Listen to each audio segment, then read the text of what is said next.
бонусов накопила. У меня в руках Нави-карта от Тинькофф. Уникальный дизайн, автографы КС игроков и особая кэшбэк-система. Именно с ней вы можете копить и обменивать бонусы на игры, технику и внутриигровые предметы. А еще здесь есть специальный слот не только под ваше имя, но и никнейм. Создай свою Нави-карту от Тинькофф. Приветик, дорогие друзья! Вы на канале Нави Free Fire, с вами Яна, и со мной на связи практически вся наша команда, которая совсем недавно выиграла 3-й сезон Про-лиги. Привет, парни! Привет. Привет. Прежде всего, хочу вас поздравить с такой красивой и достойной игрой на Про-лиге. Молодцы! Спасибо. Да, но хотелось бы топ-1 взять, только не удалось немножечко, но мы стабильно отыграли. Какие вообще у вас ощущения от первой победы на первом же турнире под новым клантегом? В принципе, заслуженно. Состав сильный. Думаю, победили достойно. Да, главное то, что оправдали. Да. Главное то, что оправдали ожидания. Угу. Вот, кстати, по поводу ожиданий. Вы же наверняка понимали, что после такого громкого заявления, что Нави заходит в еще одну мобильную дисциплину, и, по сути, Нави — это единственный такой именитый клантег в данный момент, по крайней мере, в СНГ. Арене так точно. Вы же прекрасно понимали, что к вам будет очень много внимания на этом турнире. Чувствовали ли вы какую-то дополнительную ответственность, либо волнение из-за этого? Или, наоборот, это вас мотивировало заявить о себе на киберспортивной арене? Ну, это как и давило, так и мотивировало, так как рожденные побеждать, проиграть никак не могут, и из-за этого все старались максимально сильно, чтобы выиграть этот турнир. Давайте тогда перейдем уже непосредственно к нашему турниру. Давайте начнем с группового этапа. И изначально вы, в принципе, неплохо стартанули.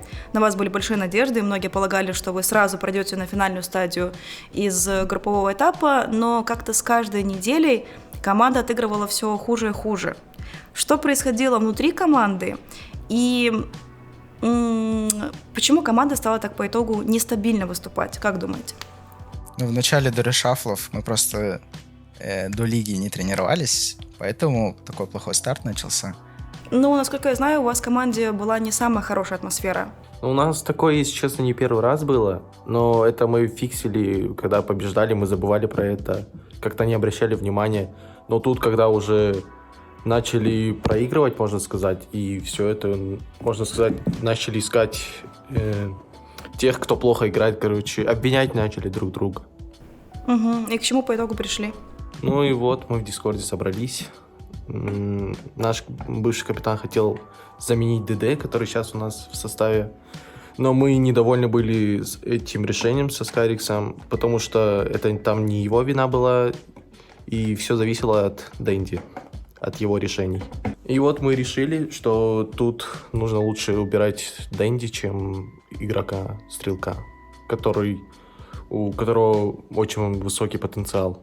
Ну вот именно на этой пролиге вы почувствовали прям острую необходимость, что нужно делать какие-то решафлы, как раз появилось трансферное окно, которым можно воспользоваться. Поэтому Дэнди по итогу ушел из команды. Или это было командное решение? Потому что в интервью Злоби он говорил о том, что он не хочет быть игроком запаса, поэтому он сам ушел. Нет, он не сам ушел. Мы собрались с нашим менеджером. Мы сказали, что либо, Дэнди, ты садишься на замену и учишься заново играть. Но он не выполнял свою роль, он был у нас подрывником, и, можно сказать, он не подрывал никого. И мы ему предложили, либо ты садишься на замену, а на время кто-то другой будет подрывать, и ты будешь учиться пока. И мы возьмем 5-го игрока, стрелка какого-нибудь, и мы будем так тренироваться, и ты тоже будешь учиться. Он сказал, я не буду садиться на замену, либо меня убирать, либо что-то делаем. И мы сказали, придется тебя убирать. Угу.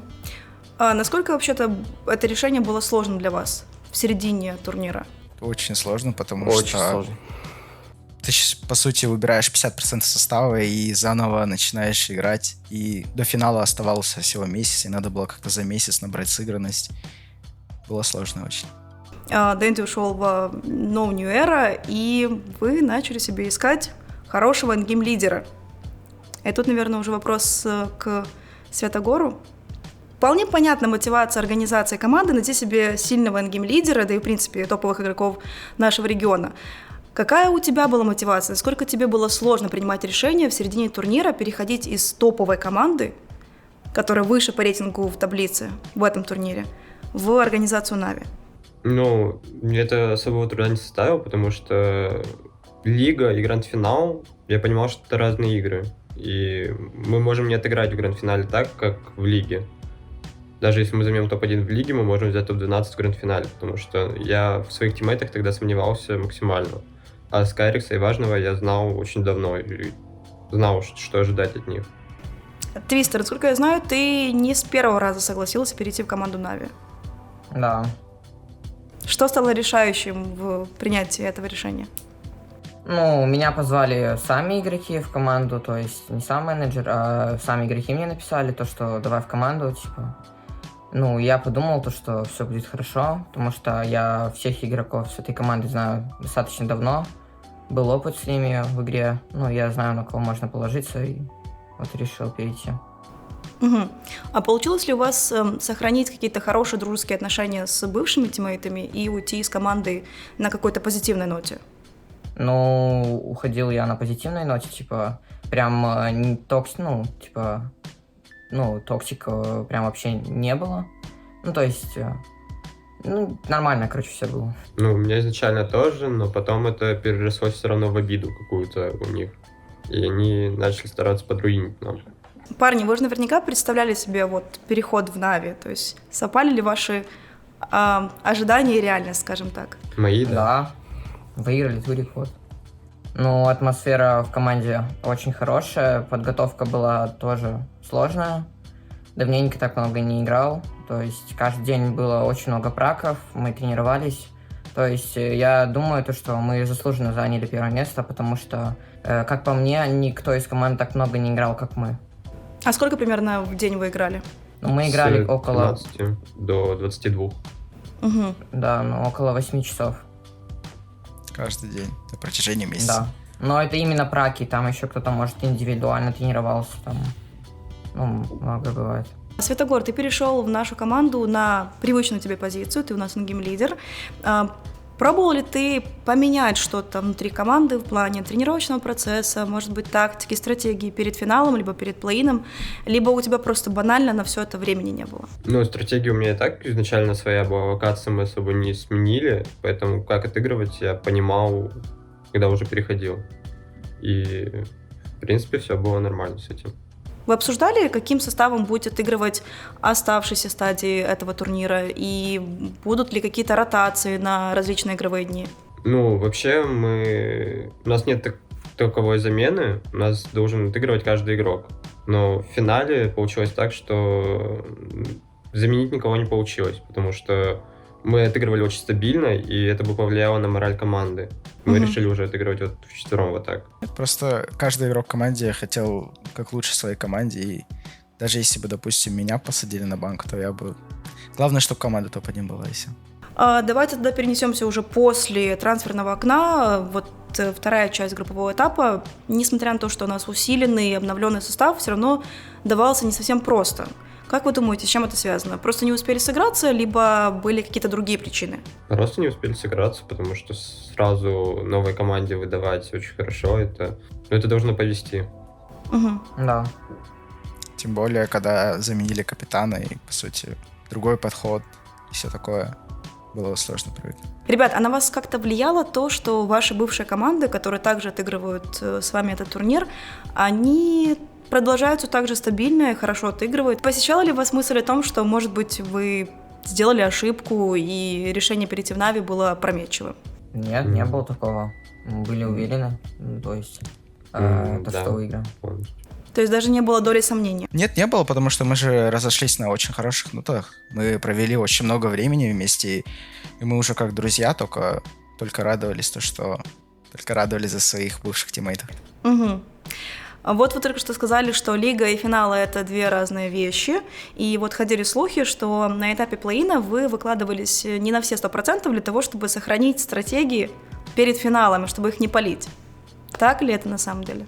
Ну, на самом деле нет. На самом деле можно нет. сказать, да. что мы не выложились на полную. Угу. Да, не сфокусировались до конца. Мы могли там за 2-3 катки уже отыграться, когда мы отыграли 3 катки, но нам руинили, наш бывший капитан падал с нами, и поэтому у нас такой результат не очень был. Да. Он пытался Нас нам хотели заруинить, но заруинить. мы прошли. Просто мы были... Ну, тут в групповом этапе проходило топ-8 команд, и с топ-12 с таким составом, короче, было сложно не Ну, пройти. были И мы- немного, да, расслаблены. Да, мы были Да. уверены просто то, что пройдем, и как-то на расслабончики залетели.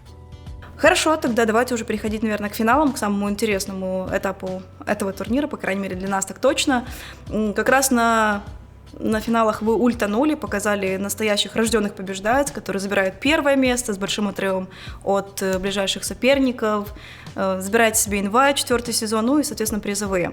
Как по мне, это офигенный результат. Это ваш первый турнир под новым клан-тегом, с новой командой в середине турнира. Как вы сами оцениваете свою игру, свою форму, которой вы подошли на этот турнир? Ну и в целом, доволен ли вы собой? Ну, Ну. я доволен, потому что многие были против нас, отвернулись от нас, потому что были вот такие замены, что капитана заменили, что игрока заменили. И многие пошли против нас, начали хейтить нас. И даже с этим фактом мы все равно доказали, что это было не просто так. Да, к нам прыгали на споты первоначальные, были файты первоначальные.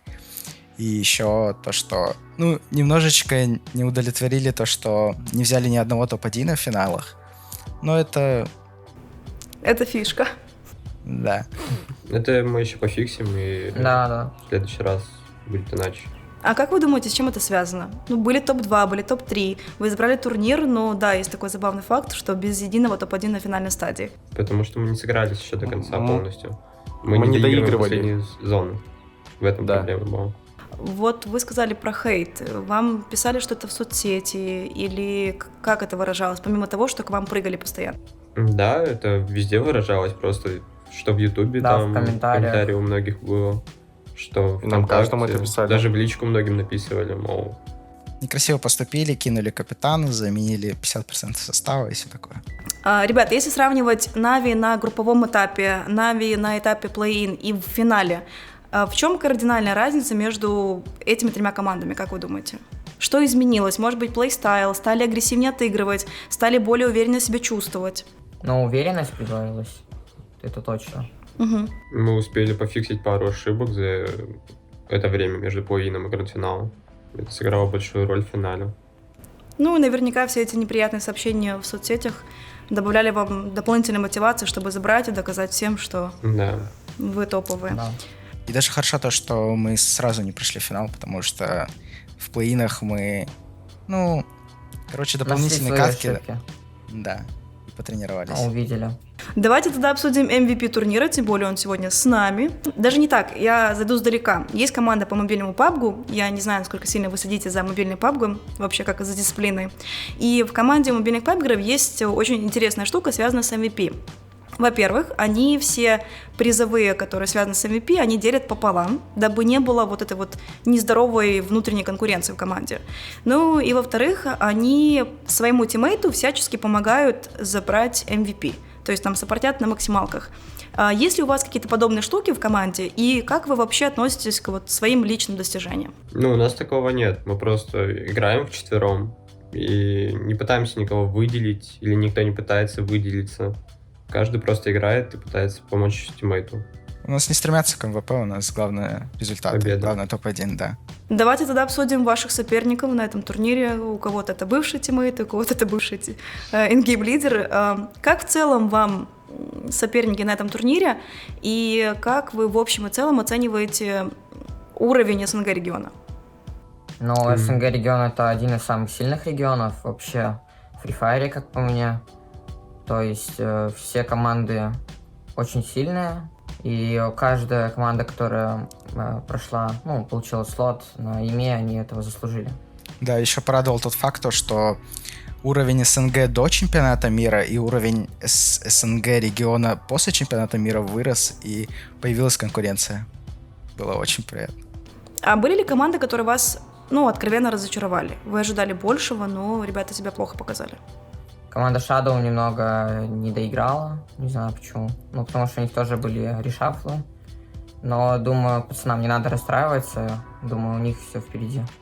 Shadow, если вы смотрите, не расстраивайтесь, пожалуйста. Я очень рад остался то, что новые команды очень себя хорошо показали. И скажу им то, что не расстраивайтесь, потому что это ваши первые финалы, и все будет в будущем. В целом, нравится ли вам, какими темпами развивается компетитив Free Fire? В нашем регионе, да и в целом во всем мире. В нашем регионе мне не нравится, как он развивается, потому что видно, что на остальных регионах это наиболее развито все, чем на нашем. Нас Согласен. серьезно до сих пор не воспринимает Free Fire. Давайте тогда обсудим с вами, какие ближайшие планы у команды и на каких турнирах мы вас в скором времени увидим. На континентале цель забрать его. Да, и пройти на следующий чемпионат мира, если он будет, конечно. Если его не отменят, как в Мексику. Да. Да, очень обидная история с тем, что отменили чемпионат мира. Как вы вообще отреагировали на эту новость? Насколько сильно она вас расстроила? Очень расстроило, потому что хотелось съездить на чемпионате мира, потому что мы ездили на этот чемпионат мира, очень понравилось, и хотелось еще таких же эмоций, таких же путешествий, приключений, так сказать. Да и просто встретиться все вместе. Ну, встретиться все вместе у вас будет такая возможность, вполне возможно, на буткемпе. И Да. я слышала, что планируется буткемп, вроде как, пока что. Да, перед финалом EMEA лиги, возможно, в конце ноября. Так что, ребята, если вы хотите больше контента с нашими игроками, то пишите об этом обязательно в комментариях. И вполне возможно, мы увидим уже контент с буткемпа. И в конце уже по традиции вы можете сказать пару слов фанатам и болельщикам, которые на протяжении всего этого турнира болели, переживали за вас. Спасибо нашим истинным фанатам, которые болели за нас до конца, верили в нас. Мы не подвели вас, ваши ожидания. Всем спасибо, мы вас любим. И не переобувайтесь больше. А чё это? Это, кстати, совет всем фанатам всех дисциплин. Ребята, пожалуйста, не перебывайтесь, будьте до конца за любимую команду. Ребята, вот здесь на экране будут наши YouTube-каналы наших игроков. Подписывайтесь, заходите к ним на стримы и пишите хорошие комментарии. Вот. Ребята, вам огромное спасибо за интервью. Я вас поздравляю с таким красивым и ярким заходом в нашу организацию. Надеюсь, что у нас в дальнейшем будут результаты все лучше и лучше. И в конечном итоге мы заберем чемпионат мира. Звучит как тост. Да, надеемся на это. Спасибо. Ребята, вам огромное спасибо за то, что посмотрели это видео. Надеюсь, оно вам понравилось. И если так, то обязательно напишите об этом в комментариях. Подпишитесь на канал, будет много интересного контента. Ну и, конечно же, ставьте нам побольше лайков. Я думаю, что нам всем будет приятно. Всем спасибо, всем до скорых встреч. Пока-пока.